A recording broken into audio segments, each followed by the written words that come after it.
नमस्कार, मी गौरी सूर्यवंशी. एस मराठीमध्ये आपलं स्वागत. वळूया आजच्या बातमीकडे. सुरगाणा तालुक्यातील बारे पोलीस ठाण्याच्या हद्दीत येणाऱ्या बरडा गावात किरकोळ वादातून हिरामन परशुराम चौधरी वय वर्ष 33 राहणार बरडा या युवकाचा खून झाल्याची घटना गुरुवारी दुपारी घडली होती. या घटनेने संपूर्ण परिसरात खळबळ माजली असून गावात तणावाचं वातावरण आहे.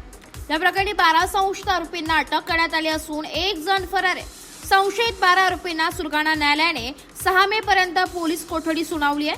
याबाबत मयताची बहीण देवका विलास गुंबाडे वय वर्ष 25 राहणार गोपाळपूर हिने बारे पोलीस ठाण्यात तक्रार दाखल केली आहे. मिळालेल्या माहितीनुसार काही व्यक्तींमध्ये गुरुवारी सकाळी क्षुल्लक कारणावरून वाद झाला होता. हा वाद विकोपाला जाऊन संशयित आरोपींनी युवकावर हल्ला केला.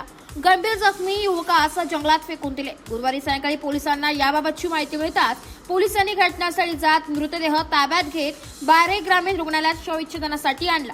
शवचिकित्सेनंतर मृतदेह शुक्रवारी नातेवाईकांच्या ताब्यात दिलाय. दरम्यान गुरुवारी रात्री पोलिसांनी शोध मोहीम सुरू करत 12 संशयितांना ताब्यात घेतलंय.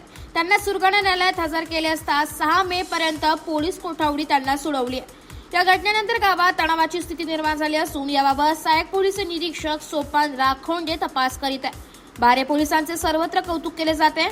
मृत युवकावर पोस्को हा गुन्हा दाखल असल्याचं पोलीस तपासात समोर आलंय.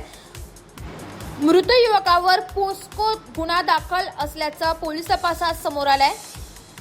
पोस्को गुन्हा दाखल असलेला मृत युवक हिरामन चौधरी याच्यावर गावातीलच अल्पवयीन मुलीवर अत्याचार केल्याप्रकरणी पोस्को अंतर्गत गुन्हा दाखल आहे.